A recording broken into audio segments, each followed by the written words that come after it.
नमस्कार, स्वागत है आपका हेलो किसान में। आपके साथ मैं हूं अंचल सिंह। हेलो किसान आपका अपना कार्यक्रम जहां हम खेती किसानी से संबंधित नए नए विषय लेकर आते हैं ताकि हमारे किसान उन विषयों के बारे में जानकारी हासिल कर सके, उनका कृषि में उचित इस्तेमाल कर सके और उनकी आय में वृद्धि हो सके।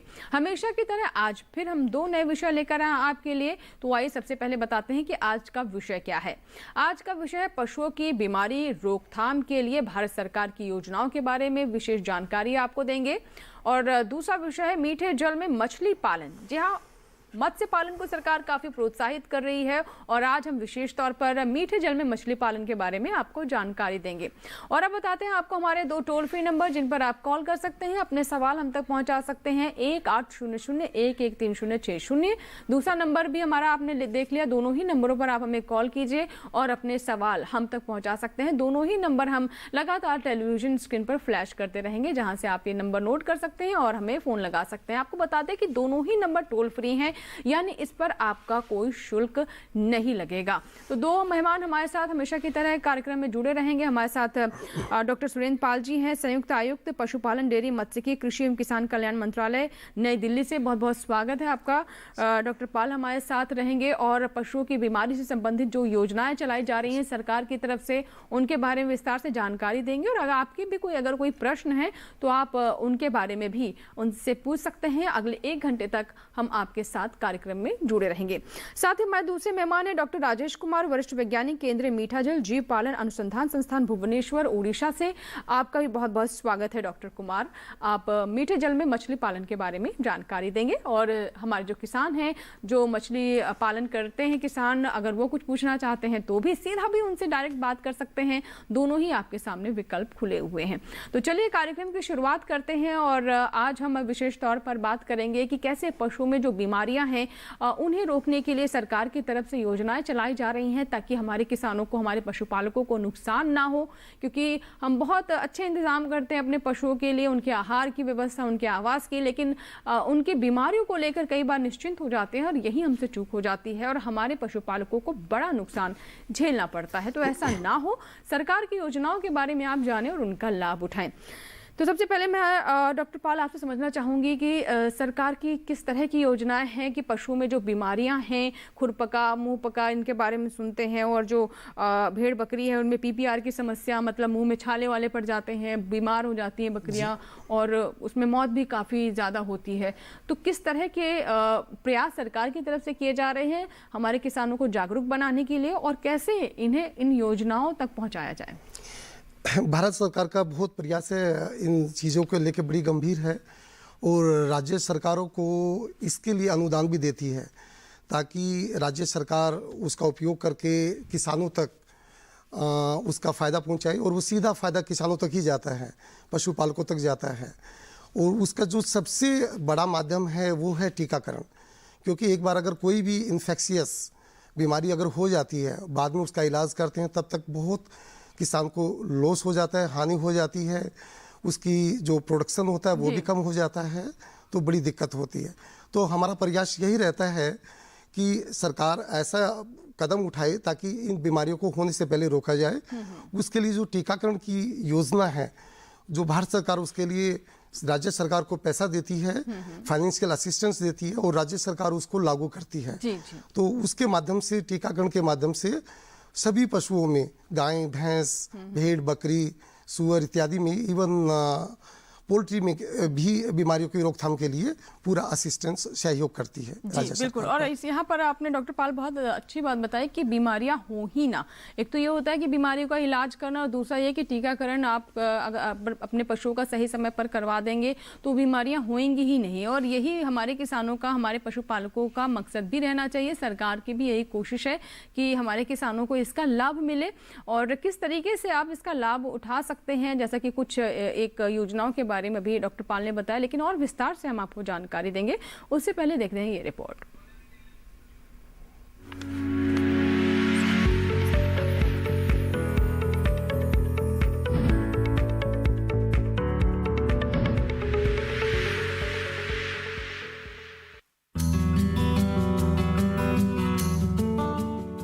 प्रधानमंत्री श्री नरेंद्र मोदी जी के नेतृत्व वाली सरकार ने गांव और किसान के उत्थान के लिए कई सारी योजनाएं लागू की हैं।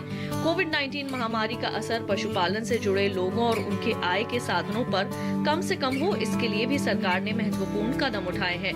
सरकार ने 20 लाख करोड़ रुपए के विशेष आर्थिक पैकेज के तहत पशुपालन के विकास और पशुओं में खुरपका, मुंहपका और ब्रुसेलोसिस रोग पर नियंत्रण के लिए कुछ घोषणाएं की थीं। आर्थिक पैकेज में पशुपालन बुनियादी ढांचा विकास कोष के लिए 15,000 करोड़ रुपए और एफएमडी व ब्रुसेलोसिस के लिए राष्ट्रीय पशु रोग नियंत्रण कार्यक्रम के तहत 13,343 करोड़ रुपए की मदद दी गई। पशुपालकों को अक्सर पशुओं में रोग लगने की समस्या से दो चार होना पड़ता है। खासकर बरसात के मौसम में पशुओं में खुरपका और मुंहपका रोग होने की आशंका बढ़ जाती है। पशुओं में इस रोग के होने का असर उनकी दूध देने की क्षमता पर भी पड़ता है, जिससे पशुपालकों को आमदनी में उचित लाभ नहीं मिल पाता। सरकार ने इस बात को गंभीरता से लेते हुए और पशुओं में खुरपका, मुंहपका व ब्रुसेलोसिस के नियंत्रण के लिए 13,343 करोड़ रुपए के कुल परिव्यय के साथ राष्ट्रीय पशु रोग नियंत्रण कार्यक्रम शुरू किया है। राष्ट्रीय पशु रोग नियंत्रण कार्यक्रम के तहत गाय, भैंस, बकरी और सुअर में खुरपका, मुंहपका रोग व ब्रुसेलोसिस के बचाव के लिए 100% टीकाकरण का लक्ष्य रखा गया है।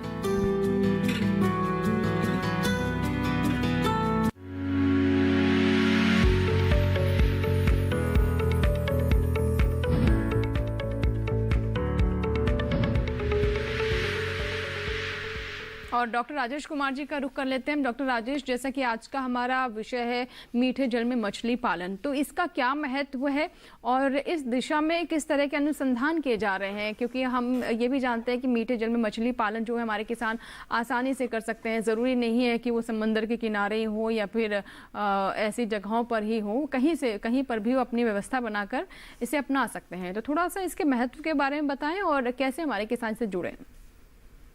जी, आजकल जो मीठा जल में जो मछली पालन हो रहा है, इसमें काफ़ी नई तकनीकियां आई हैं और इससे जो हमारे किसान भाइयों को बहुत ही लाभ हो रहा है। और जो बहुत ही सरल तकनीक का भी अभी बहुत सारे तकनीकियों का अनुसंधान किया गया है।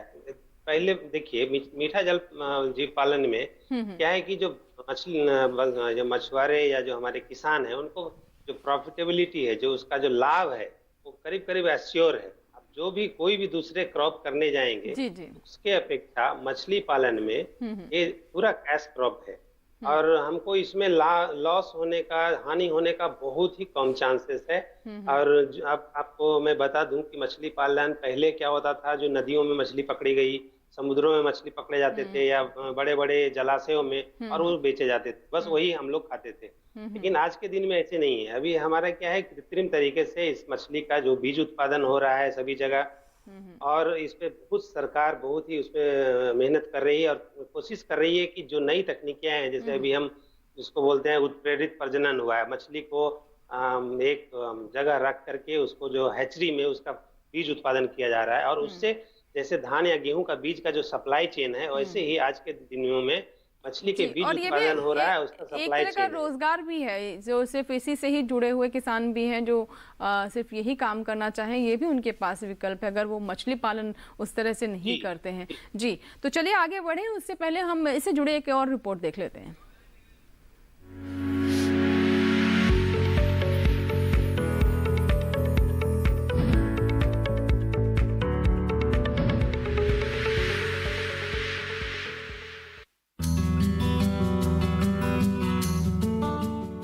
मछली पालन देश का एक उभरता हुआ क्षेत्र है। इस समय भारत में करीब 13.76 मिलियन टन मछली उत्पादन किया जा रहा है। भारत विश्व में तीसरा सबसे बड़ा मछली उत्पादक देश है। देश से करीब 47,000 करोड़ रुपए की मछली निर्यात की जा रही है। अगले 3-4 साल में मछली निर्यात भी दोगुना करने की योजना है। इससे सिर्फ मछली पालन क्षेत्र में ही रोजगार के लाखों नए अवसर पैदा होंगे। मछली पालन कम लागत में अच्छा मुनाफा देने वाला एक व्यवसाय है। इस व्यवसाय में एक ही साल में लागत से दोगुना फायदा लिया जा सकता है। गांव के बेरोजगार युवक मछली पालन करके रोजगार स्थापित कर सकते हैं। गांव में पहले से मौजूद तालाबों या नए तालाब बनाकर उसमें मछली पालन किया जा सकता है। तालाब का निर्माण ऐसे स्थान पर करना चाहिए जहां की मिट्टी में अच्छी उर्वरा शक्ति हो और जल का रिसाव न हो। तालाब ऐसे स्थान में बनाए जहां मीठे जल के स्रोत हों और उनके क्षतिग्रस्त होने की संभावना न हो। तालाब बनाते समय इस बात का खास ध्यान रखें कि मछली पालन के लिए जरूरी सामग्री भी आसानी से मिल सके। जिस तालाब में मछली पालन किया जाए वहां तालाब का जल स्तर 2.0 मीटर होना चाहिए। नर्सरी तालाब में ये कम से कम 1.0 से 1.5 मीटर होना जरूरी है। मछली पालन का काम शुरू करने से पहले पानी के रंग और उसकी पारदर्शिता का परीक्षण कर लें। अगर पानी का रंग नीला या हरा होता है तब समझ लें कि तालाब में हरे या नीले शैवाल का फैलाव है। मीठे पालन में मछली पालन शुरू करने के लिए विषय विशेषज्ञ की सलाह भी ले सकते हैं। सरकार भी मछली पालन को बढ़ावा देने के लिए सहयोग कर रही है। आत्मनिर्भर भारत अभियान के तहत 20 लाख करोड़ रुपए के विशेष आर्थिक पैकेज में प्रधानमंत्री मत्स्य संपदा योजना के लिए 20,000 करोड़ रुपए दिए गए हैं।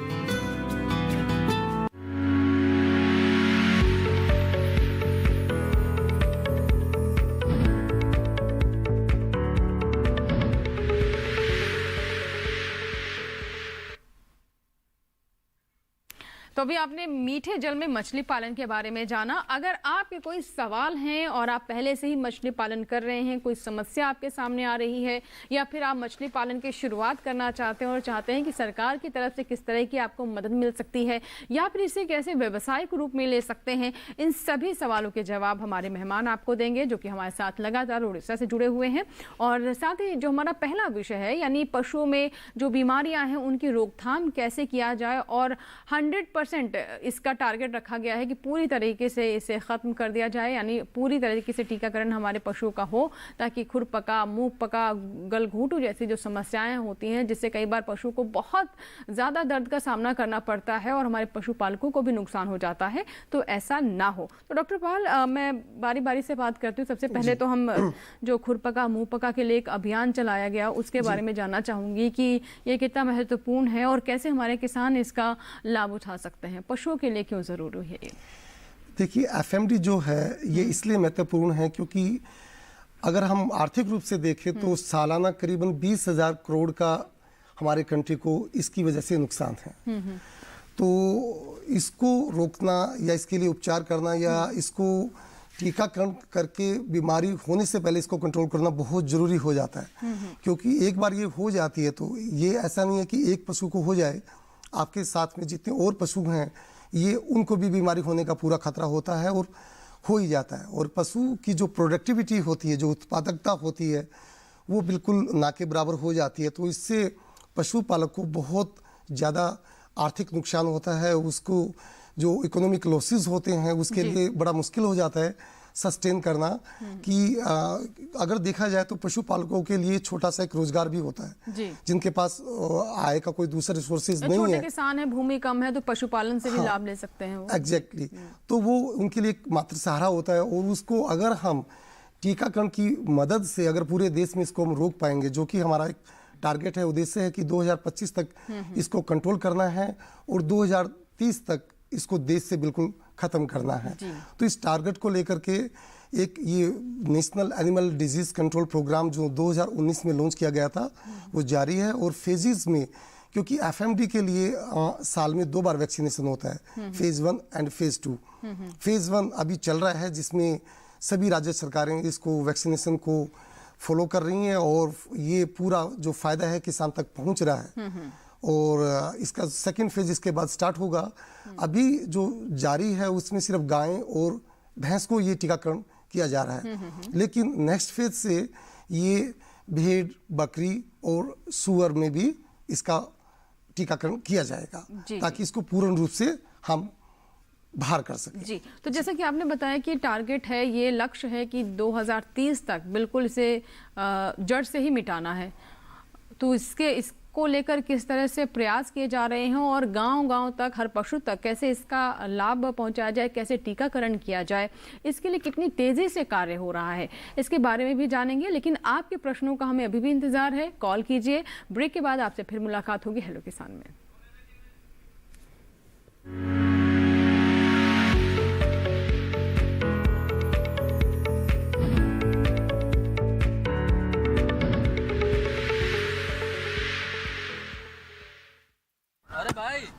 सुना नहीं क्या? केसीसी ने किसानों का जिंदगी बदल दिया है। देश के छोटे किसान 1,60,000 रुपए तक का कर्ज बिना किसी गारंटी को ले पाएंगे। ब्याज खोरों से भी पीछा छुटा। मैं तो जैविक खेती का पूरा सामान मंगा लिया।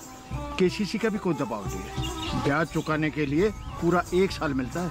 समय पर भुगतान करने पर केवल 4% के सालाना ब्याज पे लोन मिल गया मुझे। अपना आधार कार्ड, लेटेस्ट फोटो और जमीन के कागजात लेके अप्लाई करो बस। और नामांकन भरने के लिए जेब भी ढीली नहीं करनी पड़ी।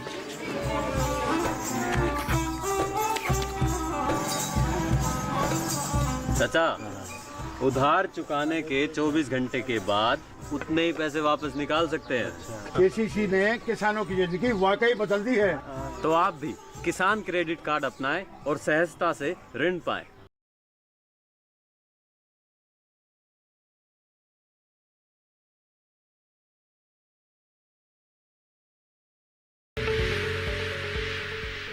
ब्रेक के बाद हेलो किसान में एक बार फिर आपका स्वागत है। अगर आप अभी अभी हमारे साथ जुड़े हैं कार्यक्रम में तो एक बार फिर से आपको बता दें कि आज हम बता रहे हैं आपको कि पशु में बीमारी की रोकथाम के लिए सरकार की तरफ से कौन कौन सी योजनाएं चलाई जा रही हैं, किसान इसका कैसे लाभ उठाएं, और दूसरा विषय है मीठे पानी में कैसे करें मछली पालन। इससे पहले कि हम इन विषयों पर और विस्तार से चर्चा करें, उससे पहले एक हमारे कॉलर हैं, उनसे हम बात कर लेते हैं। हमारे साथ हैं यूसुफ खान, जिन्होंने पश्चिम बंगाल से कॉल किया है। खान साहब, स्वागत है आपका हेलो किसान में। बताइए सवाल क्या है। हेलो सर, मेरे घर में 2 गाय है। तो गाय का वो गंभीर है, उसको बच्चा होने के लिए तो 10-15 दिन का अंतर है, अभी बाद में होगा। तो अभी हम लोग खुरपका जो अचूक है वो वैक्सीन लगा सकूं कि क्या? नहीं जी, बहुत जी। और दूसरे प्रश्न है जो हमारा पास एक छोटा 1 बीघा वाला जो जमीन है, वो गड्ढा वाला जमीन है, वो हम लोग इन साल में वो पुकुर कटाएगा मछली पालने के लिए। अच्छा, तो कहाँ से हम मछली का ट्रेनिंग लियो और कहाँ से गवर्नमेंट का जो मदद है ना वो कहाँ से मिलेगा? ठीक है खान साहब, दोनों ही हमारे विशेषज्ञों के से आपके सवाल हैं। तो पहले हम खुरपका के बारे में जान लेते हैं। जैसा कि इनका कहना है कि इनके जो पशु है वो गाभिन है अभी, और क्या इस समय में उन्हें टीकाकरण कराना चाहिए कि नहीं? नहीं, टीकाकरण कराया जा सकता है, इससे उसको कोई नुकसान नहीं होगा। और पशु चिकित्सक जो टीकाकरण के लिए आएंगे वो देखेंगे कि उसकी जनरल कंडीशन ठीक है, कोई और किसी तरह की कोई समस्या तो नहीं है, बहुत ज़्यादा स्ट्रेस नहीं है, किसी दबाव में नहीं है। क्योंकि अगर पशु दबाव में होता तो टीकाकरण का थोड़ा सा पशु पे दबाव आता है उसकी सेहत पे। तो अगर पशु पूरी तरह से हेल्दी है और अच्छी स्टेट में है तो टीकाकरण किया जा सकता है, उससे कोई दिक्कत नहीं होगी, कोई परेशानी नहीं। डॉक्टर कुमार, आपसे सवाल है। डॉक्टर कुमार जी से खान साहब ने सवाल किया है। यूसुफ खान है पश्चिम बंगाल से, और इनका कहना है कि इनके पास कुछ भूमि है, उस पर ये मछली पालन करना चाहते हैं, तो कैसे करें, किस तरह से सरकार के अनुदान को प्राप्त करें? जी, मैंने प्रश्न सुना। वो कह रहे थे 1 बीघे की जमीन उनके पास है, जो थोड़ी गहरी जमीन है, जिसमें शायद और कुछ कर पा रहे हैं कि नहीं। उसमें उन्होंने अनुदान के बारे में बात की। उसमें मैं उनको सबसे पहला उनको सुझाव दूंगा कि उनके जो नजदीक के जो हर एक डिस्ट्रिक्ट और ब्लॉक में हमारे फिशरीज के ऑफिस होते हैं स्टेट डिपार्टमेंट का, ये स्टेट सब्जेक्ट है, और स्टेट डिपार्टमेंट के जो डिस्ट्रिक्ट फिशरीज पदाधिकारी हैं वहाँ से करीब हर एक राज्य में कुछ ना कुछ अनुदान है उनके राज्य के सरकार के तरफ से। तो अगर वो ये 2 तरह की चीजें हैं। अगर कुछ किसान हैं कि जो अनुदान सरकार से मिले तब हम पोखरी बनाएंगे और जितना हो सकता है वो उसमें लाभ कमाने की कोशिश करेंगे। दूसरे तरह के किसान हैं जो नहीं, हमको अभी हम अपना पैसा लगा के तुरंत उसको खुदाई करके हम पालन करेंगे।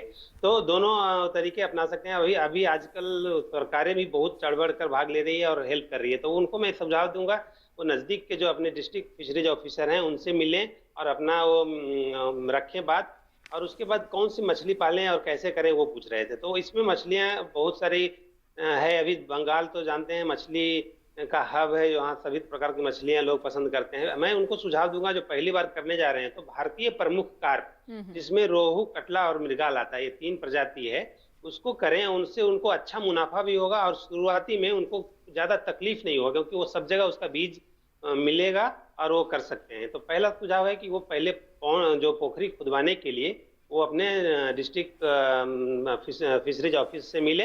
और ये भारतीय प्रमुख कार्प बंगाल में, कलकत्ता में और हर एक जगह तीर उपलब्ध है। हमारे देश में सबसे ज्यादा मछली का बीज उत्पादन हो रहा है वेस्ट बंगाल में। सो उनको कुछ भी दिक्कत नहीं आएगी।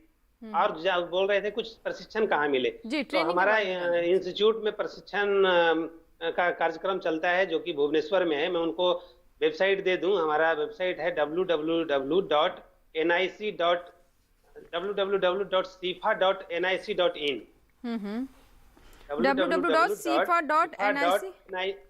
sifa.nic.in। इसमें पूरा हमारे साल का जो प्रशिक्षण कार्यक्रम का कैलेंडर दिया हुआ है, उससे वो जाकर के देख करके वो अप्लाई कर सकते हैं ऑनलाइन। अभी ऑनलाइन ट्रेनिंग भी चल रहा है। जी जी, अभी एक और कॉलर है मोनू सिंह है, जिन्होंने छपरा बिहार से हमें कॉल किया है। आइए बात कर लेते हैं। मोनू जी बताइए क्या सवाल है आपका। मोनू जी मुझे सुन पा रहे हैं आप? जी जी जी। हाँ मोनू सिंह जी, पहले तो हाँ नमस्कार। पहले आप टेलीविजन की आवाज कम कर दीजिए। जी धन्यवाद। बोल रहा हूँ ना। हाँ बोलिए। बोल रहा हूँ कि पंगास मछली 1 एकड़ में कितना डाल सकते हैं? आप हमारे साथ कुमार जी बने हुए डॉक्टर राजेश कुमार, आइए उनसे। हाँ जी, आप क्या बताना चाहेंगे मोनू जी को? हाँ, 1 एकड़ में पंगास आप आराम से 20,000 से 25,000 तक डाल पाएंगे। आपको कितना साइज तक बेचने का इरादा है? आप 1 किलो के साइज में बेचने का इरादा है? आपका मार्केट तो कितना 700 ग्राम 800 ग्राम में बेच देंगे। कितने दिन में 1 केजी हो जाएगा? वो तो आपको 8 महीने के अंदर हो जाएगा 1 किलो का। वो 8 महीने 9 महीने आप अगर फिंगरलिंग्स छोड़ते हैं ना तो हो जाएगा। और पंगस का वहाँ पर अगर मार्केट भी ठीक ठाक है बिहार में जी, तो आप 20,000 आपको सीड, लेकिन शायद कलकत्ता से मंगवाना पड़ेगा कि शायद बिहार में अभी सीड इसका उत्पादन बहुत कम हो रही है, तो आपको कोलकाता से इसका सीड मंगवाना पड़ेगा। जी तो ये था मोनू जी का सवाल। और आज का हमारा जो पहला विषय है, एक बार फिर से हम उस पर लौटते हैं। डॉक्टर पॉल, आपसे मैं जानना चाहूँगी कि जैसे खुरपका, मुंहपका और कुछ और ऐसे टीकाकरण के बारे में आपने बताया कि सरकार की योजनाएं हैं, तो हमारे किसानों के लिए आप क्या बताना चाहेंगे? क्योंकि सरकार ने तो लक्ष्य रख लिया, लेकिन ये जब तक किसान की भागीदारी इसमें नहीं होगी तब तक उसका लाभ नहीं मिल सकता। क्योंकि हमने जो व्यवहारिक तौर पर देखा है कि ये जो टीकाकरण करने के लिए टीमें पहुँचती हैं घरों में, तो कई बार किसान ही उन्हें वापस कर देते हैं या फिर उनके मन में आशंकाएँ रहती हैं।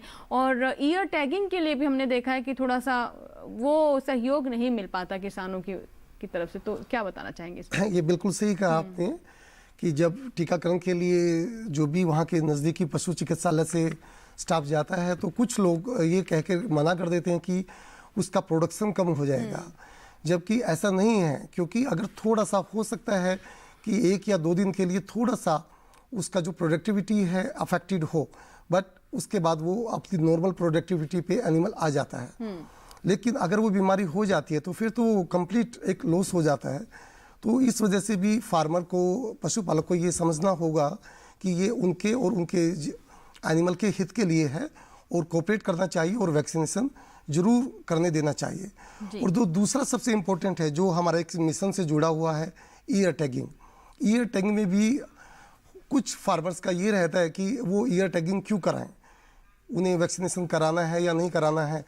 क्योंकि इस मुहिम को पूरा नेशनल लेवल पे सक्सेस करने के लिए सभी एनिमल्स का रजिस्ट्रेशन और ये इंश्योर करना होता है, ये सुनिश्चित करना होता है कि सबको वैक्सीनेशन लगे। क्योंकि अगर कुछ एनिमल्स बच जाते हैं और वो डिजीज़ रह जाती है तो उसका वैक्सीनेशन जो हम कर रहे हैं, जो हमारा उद्देश्य है, वो असफल हो जाता है। इसलिए सभी पशुपालकों से ये भी अभी भी मैं प्रार्थना करूँगा, रिक्वेस्ट करूँगा कि वो ईयर टैगिंग को भी अपनाएं और अपने विभाग को मतलब कोऑपरेट करें ताकि ये प्रोग्राम सुचारू रूप से चले और हम अपने इस उद्देश्य में कामयाब हो जाएं और 2025 तक कंट्रोल करके 2030 तक इस बीमारी को पूरी तरह से अपने देश से खत्म कर दें। बिल्कुल। एक कॉलर है मनन कुमार हैं, जिन्होंने बिहार से कॉल किया हमें। मनन जी बताइए क्या प्रश्न है आपका? हेलो हेलो बोलिए जी। ललन कुमार जी बताइए क्या सवाल है आपका? बोल रहे थे क्या ये मछली पालन के लिए कहाँ से लोन लेना पड़ेगा? हम भागलपुर बिहार से बोल रहे हैं। अच्छा, लोन के बारे में जानना चाहते हैं आप। डॉक्टर कुमार, क्या बताना चाहेंगे, ये मछली पालन करना चाहते हैं और इसके लिए लोन क्या ये ले सकते हैं और क्या क्या तरीके हैं, कैसे ये लोन प्राप्त करें? अब अभी मछली पालन में आपको केंद्रीय सरकार और राज्य सरकारें दोनों ही सहयोग कर रही है। एक तो हमारा अभी आया है प्रधानमंत्री मत्स्य संपदा योजना, उसके अंतर्गत भी ये जो भारत सरकार है, केंद्रीय सरकार मदद कर रही है, लेकिन आपको वो केंद्र राज्य सरकार के थ्रू आना है।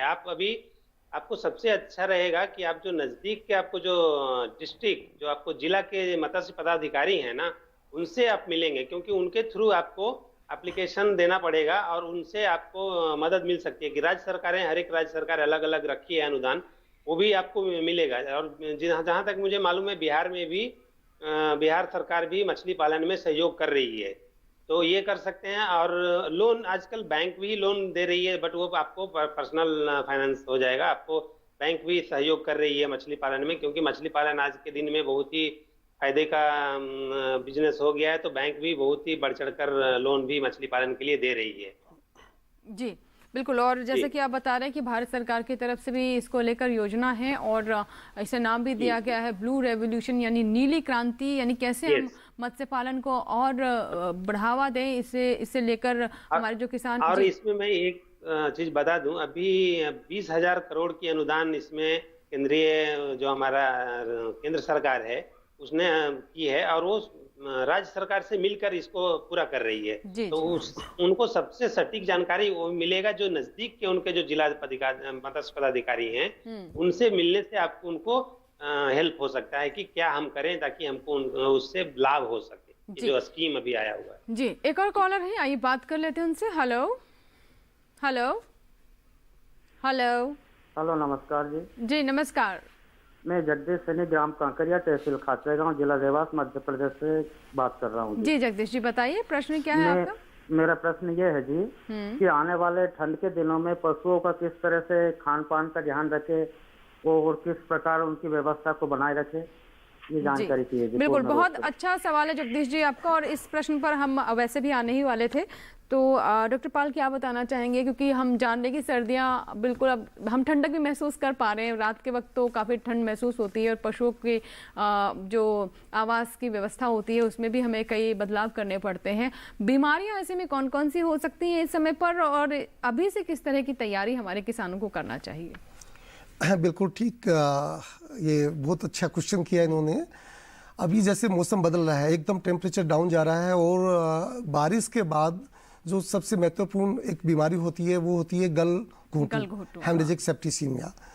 और इसमें क्या होता है कि नमूनिया हो जाता है, और इसमें अगर बचने का चांस जानवर का बहुत कम रह जाता है। तो इसके लिए जैसा कि हमने बोला है कि टीकाकरण जो सबसे बढ़िया एक उपाय है, वो पहले से अपने पशु को टीकाकरण करवा के रखें, और टीकाकरण होने से आप अपने पशु को हेमरेजिक सेप्टिसीमिया, गलघोंटू से पूरी तरह से बचा सकते हैं। क्योंकि अगर ये एक बार हो जाता है तो इसको कंट्रोल करना बड़ा मुश्किल हो जाता है, और ये भी इन्फेक्शियस डिजीज़ है, एक एनिमल में हो जाती है तो बाकी एनिमल्स में भी हो जाती है, और इससे फार्मर को काफ़ी लॉस हो सकता है। प्रोडक्टिविटी की तो बात ही दूसरी है, इसमें जान का भी जोखिम है, और इसमें मृत्यु दर काफ़ी हाई होती है, और पशु का बचने का चांस भी कम हो जाता है। तो आप टीकाकरण करवा के जरूर अपने पशु को रख सकते हैं। दूसरा, जैसे जैसे सर्दी बढ़ेगी, टेम्परेचर और भी नीचे जाएगा, तो आप अपने पशु को अच्छे माहौल में, जैसे छत के नीचे आप रख सकते हैं। उसके बाद खुले में कम से कम रात को बचा के रखें, खिड़की दरवाजे हैं उनको भी आप प्रोटेक्ट करके रखें, और पशु को फर्श गीली ना हो, हाँ, ज़्यादा सुबह बहुत ठंडे पानी से नहलाने से भी थोड़ा बचें, कि एकदम उसको टेम्परेचर जो वेरिएशन होता है, अंदर से बाहर ला करके ठंडे पानी में नहलाते हैं तो टेम्परेचर वेरिएशन से भी बीमारी होने के चांसेस हो जाते हैं। तो इस तरह से आप अपने पशु का बचाव कर सकते हैं। और ठंडा पानी पिलाने से भी थोड़ा सा मेरे ख्याल से बचना चाहिए। ठंडा पानी तो ऐसा है कि वो ताज़ा पानी, अगर वो चाहें हैंडपम्प का ताज़ा पानी पिलाने से, जनरली ताज़ा पानी ही पिलाते हैं पशु को, तो उससे शायद इतना नुकसान नहीं होगा। बट नहलाने से, जो स्टोर्ड वाटर होगा नहलाने से, उससे दिक्कत हो सकती है। जी, और हमारे साथ डॉक्टर राजेश कुमार जी लगातार बने हुए मीठे जल में मछली पालन के बारे में जानकारी दे रहे हैं। राजेश जी, अब मैं आपसे जानना चाहूँगी कि किस किस तरह की जो प्रजातियां हैं हम उनका चुनाव कर सकते हैं मीठे जल में मछली पालन करने के संबंध में, अगर हम जानना चाहें विशेष तौर पर, और किस में ज़्यादा लाभ है अगर प्रजातियों के चुनाव की बात करें, और क्या यह क्षेत्र विशेष भी है? जी जी, आपने बहुत ही अच्छा प्रश्न किया। हमारे जो पहले हमारे यहाँ जो मछली पालन हो रहा था उसमें भारतीय प्रमुख कार्प है जो रोहू, कतला, मृगल, यही मेन है। लेकिन आज के दिनों में जो तकनीकियां बहुत सारी आई हैं, इसमें से नई मछलियां, जैसे आपको हम बता दूं, एक आया है हमारा प्राउन है जो फ्रेश वाटर प्राउन आ गया है, जिसमें जो मीठा जल झींगा बोलते हैं उसको। हमारे अभी मरेल है, अनाबस मछली आई है, हमारे यहाँ माइनर कार्प्स है, और कैटफिशेस जैसे मांगुर है, पापदा है। ये सब मछलियां जो आपने बोला कि कुछ मछलियां क्या प्रदेश विशेष भी है, तो बहुत सारी मछलियां, जैसे मैं आपको बात करूं मांगुर का, तो मांगुर क्या बिहार का स्टेट फिश है, और बिहार और बंगाल इस तरफ में बहुत इसका डिमांड है। और अगर मैं मांगुर का बात करूं, ये मरेल का, तो मरेल फिश जो है जो तमिलनाडु, आंध्रा और तेलंगाना, स्पेशली तेलंगाना और आंध्रा में ये बहुत ही महंगी मछलियां हैं, और इसका पालन अभी धीरे धीरे इसका बढ़ रहा है। और ये इसका एक चीज और मैं बता दूं आपको कि इन मछलियों का, जैसे पापदा है, मरेल है, अनावस है, इस मछलियों पर हमारा इंस्टीट्यूट जो केंद्रीय मीठा जल अनुसंधान संस्थान जो भुवनेश्वर में है, बहुत काम किया है। और हर एक साल करीब 2 नया तरह का ट्रेनिंग इसमें देते हैं, हैंड्स ऑन ट्रेनिंग भी देते हैं। आजकल कोरोना के कारण हम वर्चुअल ट्रेनिंग, ऑनलाइन ट्रेनिंग दे रहे हैं। तो नई तकनीकियां बहुत सारी आई है, और इसमें 2 चीजें हमारी नई तकनीकों में होती है कि हम कितने ज्यादा प्रजाति को पालन कर सकते हैं जो रीजन में जिसका डिमांड है, और दूसरा है कि सिस्टम। जैसे आज के दिनों में बहुत सारे लोग ऐसे हैं, युवा है हमारे, जिनको खेत नहीं है, जिनके पास जमीन नहीं है, तालाब नहीं है, फिर भी थोड़ा उनके पास पैसा है या फंडिंग सपोर्ट है, मछली पालन करना चाहते हैं। तो आज के दिन में एक बायोफ्लॉक टेक्नोलॉजी आया है, और एक रिसर्कुलेटरी सिस्टम है जो प्रणाली है, जिसमें पानी एक बड़ा जगह स्टोर रहता है और उससे घूमता है, विभिन्न उपकरण के द्वारा उसको साफ किया जाता है, और मतलब छोटे जगह में वो मछली को भी पालन कर सकते हैं और ज्यादा घनत्व में। तो इस तरह की नई तकनीकियां आई हैं। और एक की बहुत ही अच्छी तकनीकी हमारे यहाँ है, जो अच्छी प्रजाति जिसको हम बोल सकते हैं, जो जयंती रोहू है, वो क्या है, सामान्य रोहू की अपेक्षा ज्यादा बढ़ती है। और हमारे यहाँ एक जो बोलते हैं जेनेटिकली इम्प्रूव, जो आनुवंशिकी रूप से ज्यादा परिपक्व और अच्छे हैं, वो है हमारा एक मीठा जल में झींगा पालन में। तो इन सब तकनीकी हमारा जो संस्थान है वो पूरे देश को दे रहा है अभी जी फिलहाल, और हर एक रीजन में ये जा रहा है, फैल रहा है पूरे। जी बिल्कुल, बहुत अच्छी बात बताई आपने। और हम किसानों से भी कहेंगे कि अगर अभी भी आपके कुछ प्रश्न हैं और अगर हम बातों को अभी तक चर्चा में शामिल नहीं कर पाए हैं, तो ज़रूर हमें कॉल करें। हमारे 2 टोल फ्री नंबर हैं, स्क्रीन पर हम नंबर साथ साथ चलाते जाते हैं, जहां से आप नोट करके हमें कॉल कर सकते हैं। लेकिन थोड़ा सा इंतजार करना होगा, ब्रेक के बाद हम आपके कॉल्स लेंगे। अभी रुकते हैं छोटे से ब्रेक के लिए, देखते रहें हेलो किसान।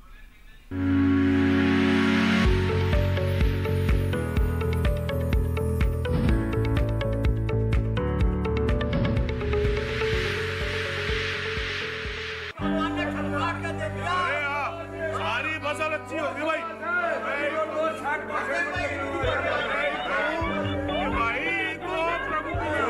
और अब एक जरूरी सूचना, देश के कुछ राज्यों में किसानों द्वारा बड़े पैमाने पर पराली जलाने से आसमान में धुंध छा गई है। लाखों लोगों को सांस लेने में तकलीफ हो रही है।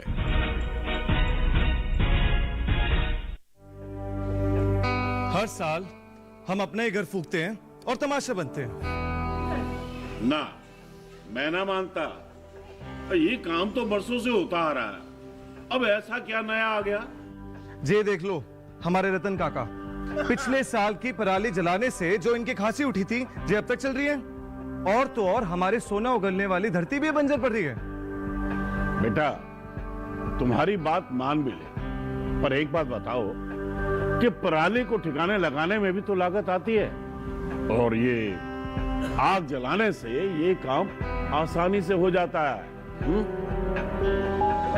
काका, ये बात ना रही, हम कह रहे हैं। देखो, मेरे पास कुछ मशीनों की तस्वीरें भी हैं, मैं तुम्हें दिखाता हूं। ये देखो, ये है हैप्पी सीडर, ये है मल्चर, ये है जीरो टिल ड्रिल, जे है स्ट्रॉ चॉपर, जे है रिवर्सिबल मोल्ड बोर्ड प्लॉ और जे है रोटावेटर। ये सारी मशीनें अब 50% अनुदान पे मिल रही है और तो और कस्टम हायरिंग केंद्र लगाने पर सरकार से 80% का अनुदान भी मिलेगा। और ये संकल्प हमारे प्रधानमंत्री जी का है कि अब पराली कोई न जलाए और आधुनिक मशीनों का इस्तेमाल कर पराली खेत में मिलाएं और मिट्टी की गुणवत्ता को बढ़ाए।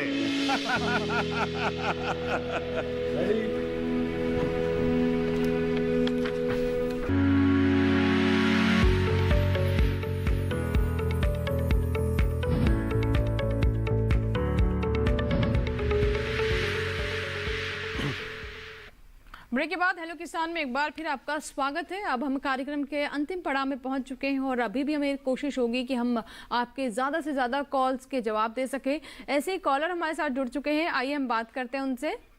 हेलो हेलो जी नमस्कार मैडम, नंद गोपाल यादव बोल रहा हूँ। जी नंद गोपाल जी, स्वागत है आपका हेलो किसान में। बताइए सवाल क्या है। मैडम मैं ये पूछना चाह रहा हूँ, जो अभी गायों में स्किन डिसीज चल रहा है लंपी रोग करके, ये क्या है, इसके बारे में थोड़ी डिटेल बता दीजिए मैडम। जी हाँ, ये एक लंपी स्किन डिजीज़ है और ये वैसे तो हमारे देश की बीमारी नहीं थी, पर ये लास्ट ईयर ये हमारे देश में आ गई है। तो और काफ़ी एरियाज़ इससे अफेक्टेड हैं। इससे क्या होता है कि एक प्रकार का इसमें नोडल्स बन जाते हैं और इससे एनिमल का जो प्रोडक्टिविटी होती है वो भी अफेक्टेड होती है एंड समटाइम्स इवन डेथ में ओकर। तो वेरी हाईली इन्फेक्शियस डिजीज़ और ये स्प्रेड भी हो जाती है जी। इसके लिए भारत सरकार ने एकदम बड़े कदम उठाए हैं, ठोस कदम उठाए हैं और वैक्सीनेशन इसका एक सबसे बेहतर तरीका है कि हम उसके जहाँ पे बीमारी है उसके सराउंडिंग एरिया में वैक्सीनेशन कर दें ताकि दूसरे जानवरों में ये बीमारी ना जाए। और इसका बचाव का बस यही एक तरीका है कि आप वैक्सीनेशन कराएं। और आप जिस भी राज्य में हैं, मध्य प्रदेश, वहाँ भी राज्य सरकार इसके लिए प्रयास कर रही है और वैक्सीनेशन इसका अवेलेबल है और जो किया जा रहा है वो आप स्थानीय जो भी आपका चिकित्सा केंद्र है आप वहाँ जाके बात कर सकते हैं या जिला स्तर पे बात कर सकते हैं अगर इस तरह की कोई समस्या है, और वैक्सीनेशन को, टीकाकरण को आप अपना सकते हैं अपने जानवरों के लिए।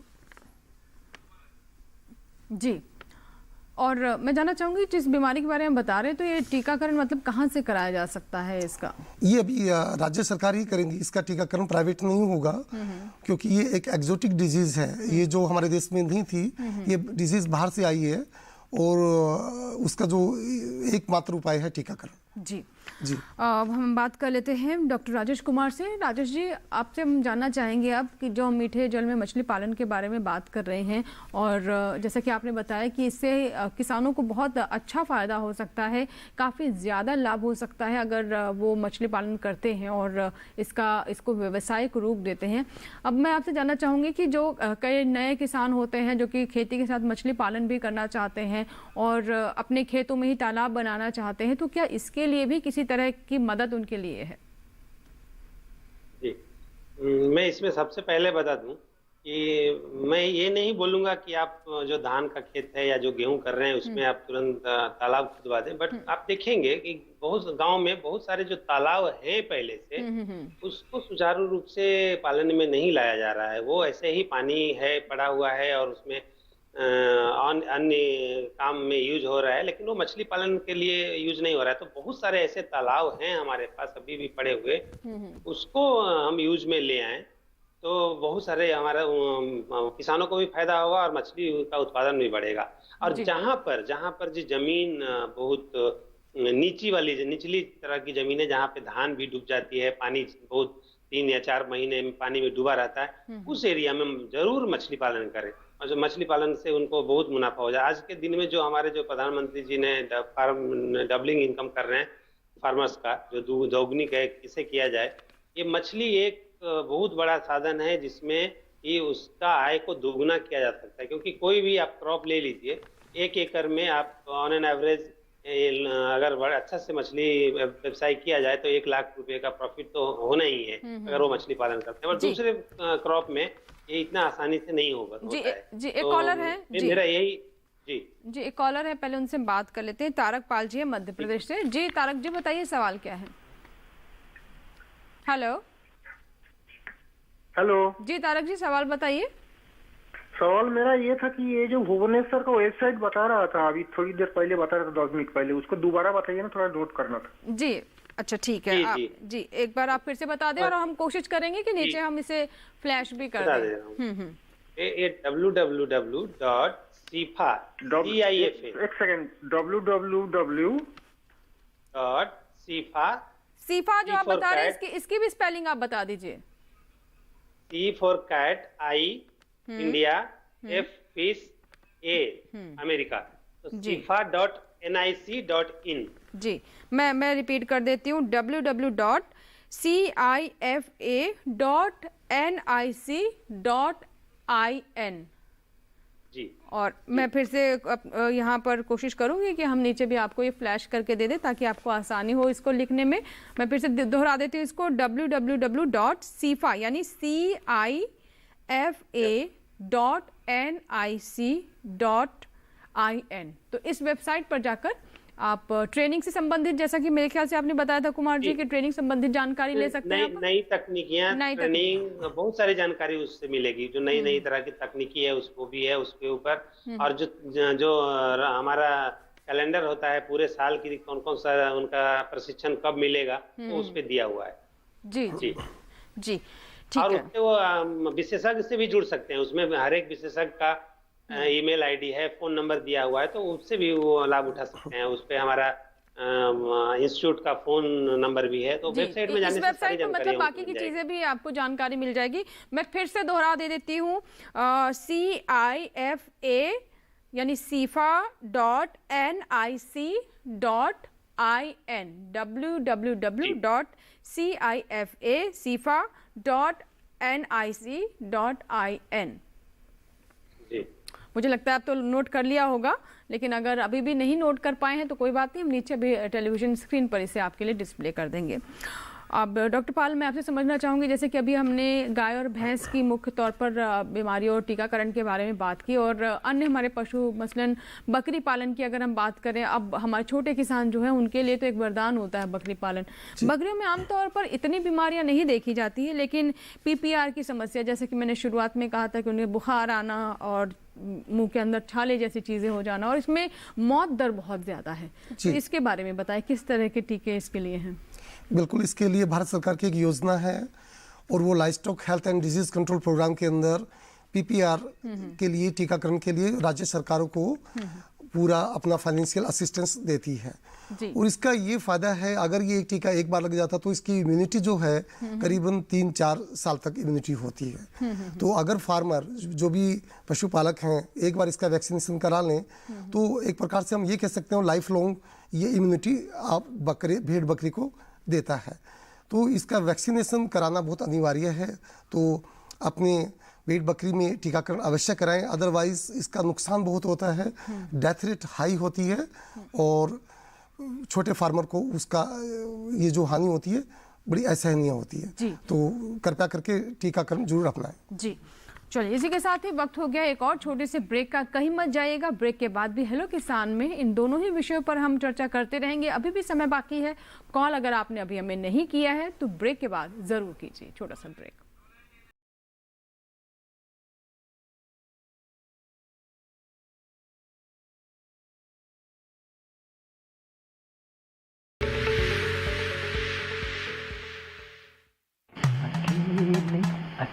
अरे वाह भैया, अकेले अकेले। अरे तू भी ले, पर खाएगा कैसे? मैं ऑर्गेनिक खेती की बात कर रहा रे बेटे। अकेले अकेले खेती कब तक करेगा? मतलब गांव में 20-25 किसानों का समूह बना के पंजीकरण करवा ले, फिर सरकारी ट्रेनिंग भी मिलेगी और मुफ्त जैविक बीज खाद भी। फिर PGS ऑर्गेनिक की सरकारी मोहर के साथ तेरी उपज आकर्षक पैक में पहुंचेगी बड़े बाजार तक। अच्छा हाँ। अरे भाई कहाँ चल दिया? सबको साथ लाने, आमदनी बढ़ाने। तो किसान भाई समझ गए ना, साथ मिलकर ऑर्गेनिक खेती कीजिए, अपनी परंपरा को आगे बढ़ाइए, ज्यादा मुनाफा कमाइए। माटी से प्रेम की परंपरा है, परंपरागत खेती।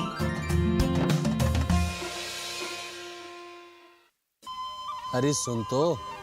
मुझे क्या सुनाना चाहते हो? जो सुनाओ मेरी सौतन को। किसको? अरे वही तुम्हारा मोबाइल फोन जिससे सुबह शाम दिन रात चिपके रहते थे और कहते थे किसान कॉल सेंटर से बातें हो रही हैं। अच्छा ये बात है।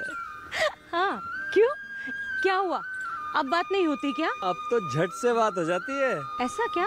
हाँ, अब तो ज्यादा लाइनें और खास तकनीक के कारण खेती के माहिरों से तुरंत बात हो जाती है। और अगर कभी लाइन व्यस्त हो तो अपनी समस्या फोन पर रिकॉर्ड करा दो, वहाँ से फोन आ जाता है और समस्या की हल का मैसेज भी आ जाता है। ये देखो आ गया। अरे वाह, इसका मतलब इंतजार की घड़ी अब खत्म। हाँ। तभी मैं सोचूं कि आजकल मुझ पर इतना प्यार क्यों आ रहा है। कृषि संबंधी समस्याओं का अपनी भाषा में तुरंत हल पाने के लिए पूरे भारत में किसी भी फोन से हेल्पलाइन नंबर पर संपर्क करें। किसानों का दोस्त किसान कॉल सेंटर।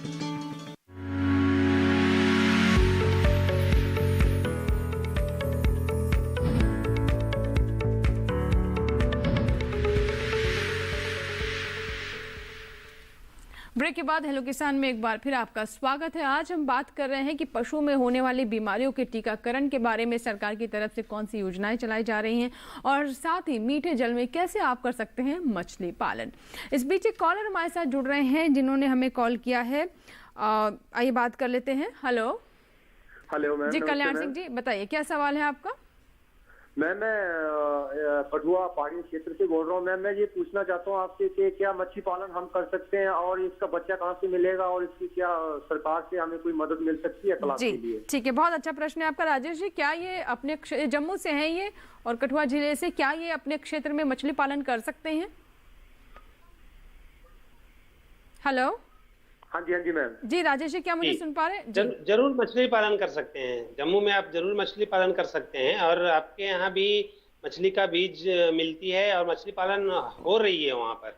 और वहाँ पर एक चीज मैं बता दूं, हर एक जगह इसमें राज्य सरकारें, जहाँ हर एक जिला में जिला मत्स्य पदाधिकारी हैं वहाँ पर, और ब्लॉक में भी कहीं कहीं है इसका आपका कार्यालय, तो मछली पालन कर सकते हैं। और बीज मिलने का सवाल है तो आपको आज के दिन में बीज हर एक जगह, इंडिया का हर एक कोने में बीज का सप्लाई हो रहा है। अभी मछली का बीज का सप्लाई चेन बहुत ही अच्छी तरह से इस्टेब्लिश हो गया है और जहां पर भी चाहें आपको सीड सप्लाई हो रही है।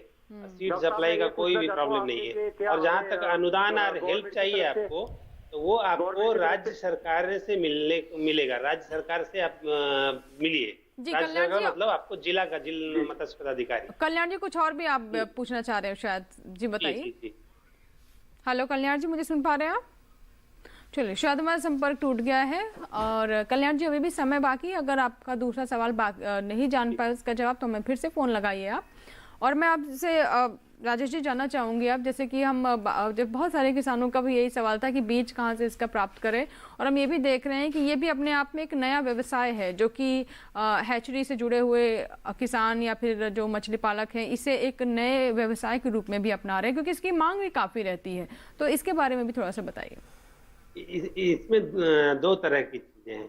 एक जो मछली पालक, जिसको जो हैचरी ओनर है, जो हैचरी चलाते हैं, बड़े मतलब जो बड़े बड़े मछलियों को रखते हैं, जिसको हम ब्रूडर कहते हैं, जो मादा और नर मछलियों को रखते हैं, उससे वो बीज उत्पादन का काम करते हैं जो हैचरी में होता है, और वो सप्लाई करते हैं दूसरे लोगों को जो सीड को लेकर उसको कल्चर करते हैं। तो ये एक चेन में बना हुआ है। और अभी करीब करीब सबसे ज्यादा अभी मछली का बीज उत्पादन हमारा वेस्ट बंगाल में हो रहा है और त्रिपुरा में हो रहा है। और सबसे ज्यादा जो बीज का सप्लाई वेस्ट बंगाल पूरे कोने कोने से अपने देश के कोने कोने में दे रहा है।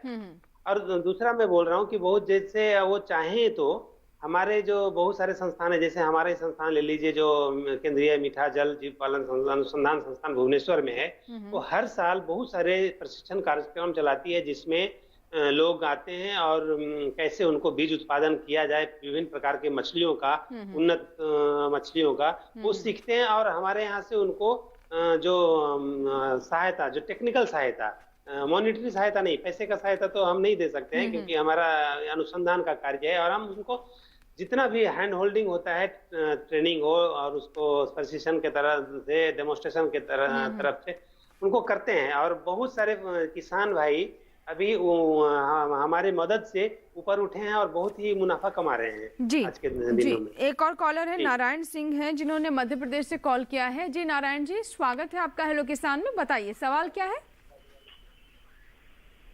हेलो हेलो जी नारायण सिंह जी, बताएं सवाल क्या है। जी मैडम जी, ये है कि मैं मछली पालन करने की सोच रहा हूँ। हाँ, मछली पालन करना है तो इसके लिए कितनी जगह चाहिए? जी ठीक है, और विदिशा से बात कर रहे हैं मध्य प्रदेश। कितना गहरा पानी हो, पक्का ताल बनता है या कच्चा बनता है? जी जी जी जी ठीक है राजेश जी, जी बताइए। आप आज के दिनों में मछली पालन आपका जगह के अनुसार आप उसको कर सकते हैं। आपके पास जमीन अगर 1 एकड़ 2 एकड़ 5 एकड़ ऐसा है तो आप तालाब 1 एकड़ या 2 एकड़ का तालाब ऐसे आप खुदवा सकते हैं। और उसका जो आप गहराई बोलते हैं करीब 1.5 मीटर का होना चाहिए आपको तालाब का। से 1.5 से 2 मीटर तालाब का गहराई होगा और आपको 1.5 मीटर पानी रहने से आप मछली पालन आराम से कर सकते हैं। सो 2 मीटर तालाब गहरा करवाइए और उसमें आप 1.5 मीटर पानी रखेंगे और वही जो मिट्टी निकलेगा उससे चारों तरफ बंद बना देते हैं ताकि वो बाहर से पानी वर्षा के दिन में या कहीं नहीं आए, ताकि मछलियां बाहर ना चली जाए। और इसके बारे में आपको जो जानकारी चाहिए, जैसे हम कैसे तालाब खुदवाएं, क्योंकि हर एक मिट्टी जो मिट्टी का जो गुणवत्ता है हर एक जगह तालाब खुदवाना लाभदायक नहीं होता है, क्योंकि पानी आप भरेंगे और पानी निकल जाएगी तो मछलियां वहाँ तो कल्चर नहीं कर पाएंगे। तो वो भी जांच, जो मिट्टी और जो पानी का जांच होता है, कहीं कहीं पानी का खारापन इतना होता है जो अल्कलिनिटी बोलते हैं कि उसमें मछली पालन लाभदायी नहीं होगा, वो ग्रोथ नहीं होगा, उसमें वृद्धि नहीं होगी। तो उस स्थिति में आप जो जिला आपका जो कार्यालय है मत्स्य विभाग का, वहां पर भी उसका प्रशिक्षण करा लें और उसके बाद आप उसका तालाब का निर्माण कराएं तो आपको सुचारू रूप से और अच्छे तरीके से कर पाएंगे। जी बहुत बहुत शुक्रिया राजेश जी, आपने बहुत सारे कॉलर्स के सवालों के जवाब दिए और उम्मीद करते हैं कि जो किसान अभी और जो मछली पालक जो इस बारे में विचार कर रहे थे या फिर कई व्यवहारिक समस्याएं आती हैं जिसका समाधान उन्हें नहीं मिल पाता है, तो आपके जवाबों से आपने जानकारियां दी हैं, ज़रूर उनको लाभ पहुँचेगा। बहुत बहुत धन्यवाद कार्यक्रम में हमसे जुड़ने के लिए। और चलिए अब बात कर लेते हैं, हमारे साथ डॉक्टर सुरेंद्र पाल जी भी बने हुए हैं लगातार कार्यक्रम में। सुरेंद्र जी, जैसा कि हमने कई खुद पका मुंह पका गुलघोटू की बात भी कर ली और बकरियों में किस तरह की समस्या आती है ये भी हमने जान लिया। अब आपसे जानना चाहेंगे, एक जो गर्भाशय की बीमारी होती है ब्रुसेलोसिस जिसे कहते हैं, इसमें किस तरह का खतरा रहता है और इसमें ये भी समस्या है कि ये बहुत ज़्यादा संक्रमण इससे एक तरीके से इंसानों में, मानव में भी आने का इससे खतरा रहता है, तो बचाव का क्या तरीका है? बचाव का तरीका, इसका भी एक जो अभी भारत सरकार ने नया प्रोग्राम लॉन्च किया है, national animal disease control programme, जिसमें FMD है, उसी प्रोग्राम में इसको भी शामिल किया गया है। इसका वैक्सीनेशन भी अब जल्दी स्टार्ट हो जाएगा और जो फीमेल बछड़ी होगी 3 माह से 6 माह तक की, ये वैक्सीनेशन उन सब में 100% किया जाएगा और इससे हम 100% इस बीमारी से निदान पा सकते हैं, पूरी तरह से इसको कंट्रोल कर सकते हैं। बिल्कुल ये बड़ी खतरनाक और घातक बीमारी है और ये इससे जो मेनली जो नुकसान होता है वो अबॉर्शंस होते हैं। तो एक प्रकार से पूरे जो नेक्स्ट लैक्टेशन आना था उसका 100% लॉस हो जाता है। जो मिल्क दूध उत्पाद होना था वो बिल्कुल ख़त्म हो जाता है, तो फार्मर को पूरा एक प्रकार से टोटल लॉस है। तो इसका भी एक वैक्सीनेशन आ जाएगा, इससे भी पशुपालकों को काफ़ी राहत मिलेगी, फ़ायदा होगा। और दूसरी बात ये भी है कि ये जूनोटिक डिजीज़ है, क्योंकि जब अबॉर्शन होता है, जो डिस्चार्ज होता है, जो यूट्राइन फ्लूइड्स होते हैं, जब फार्मर्स या पशुपालक उसको क्लीन करता है या उसको हैंडल करता है तो कहीं भी उस स्किन के जरिए ह्यूमन बॉडी में चला जाता है और ये बीमारी उसको भी लग जाती है। तो ये बड़ी खतरनाक घातक बीमारी है जूनोटिक इम्पोर्टेंस से भी। इसीलिए इसका टीकाकरण सरकार ने सोचा है, प्लान किया है और जल्द अब ये इम्प्लीमेंट हो जाएगा, क्योंकि स्कीम में ऑलरेडी ये है, तो इसका भी लाभ सब तक पहुंचेगा। जी बिल्कुल। तो आज हमने विस्तार से बात की कि किस तरीके से मीठे जल में मछली पालन कर सकते हैं और साथ ही साथ पशुओं में कौन कौन सी बीमारियां हो सकते हैं, इनका टीकाकरण कैसे कराएं, सरकार की तरफ से योजनाएं किस तरीके से चलाई जा रही है और हमारे जो पशुपालक हैं कैसे इसका लाभ उठा सकते हैं। बहुत बहुत शुक्रिया पाल साहब, आप स्टूडियो में आए और हमारे दर्शकों को इतनी महत्वपूर्ण जानकारी दी। और अब अपने दर्शकों को बता देते हैं कि कल का हमारा हेलो किसान का विषय क्या होगा। कल का हमारा विषय है खाद्य प्रसंस्करण और कृषि निर्यात नीति। ये हमारा अगले अंक का विषय है, जिसके बारे में हम आपको जानकारी देंगे और विशेषज्ञ हमारे साथ रहेंगे। अगर आप चाहें तो अपने प्रश्न, अपने सुझाव हम तक पहुंचा सकते हैं। हमारा ईमेल आईडी hellokisan2015@gmail.com। अगर आप चाहें तो हमें फेसबुक के माध्यम से भी संपर्क कर सकते हैं। इसके लिए आप जान लें हमारा फेसबुक आईडी क्या है। आप फेसबुक पर जाएं, हेलो किसान टाइप करें और आप अपने सवाल हम तक पहुंचा सकते हैं। और इससे भी आसान तरीका है हेलो किसान कॉल सेंटर। आप इस नंबर पर कॉल करें सुबह से लेकर रात तक, यानी सुबह 6 से रात के 10 बजे तक आप इस नंबर पर कॉल करके अपने प्रश्न रिकॉर्ड करवा सकते हैं, जिन्हें हम कार्यक्रम में शामिल करते हैं सोमवार से शुक्रवार। तो आशा करते हैं कि आज के कार्यक्रम में जितने भी हमने जानकारियां दी हैं ज़रूर हमारे किसानों ने उन्हें नोट किया होगा और उनका इस्तेमाल भी करेंगे। हमारे पशुपालक, हमारे मछली पालन से जुड़े हुए जो किसान हैं वो ज़रूर इन योजनाओं का भी लाभ उठाएंगे और आत्मनिर्भर बनेंगे, जो कि हमारी सरकार का मकसद भी है कि हमारे किसान आत्मनिर्भर बने, उनकी आय में वृद्धि हो और अधिक सक्षम हो। इसी के साथ ही दीजिए इजाज़त, लेकिन आप बने रहें दूरदर्शन किसान के साथ। नमस्कार।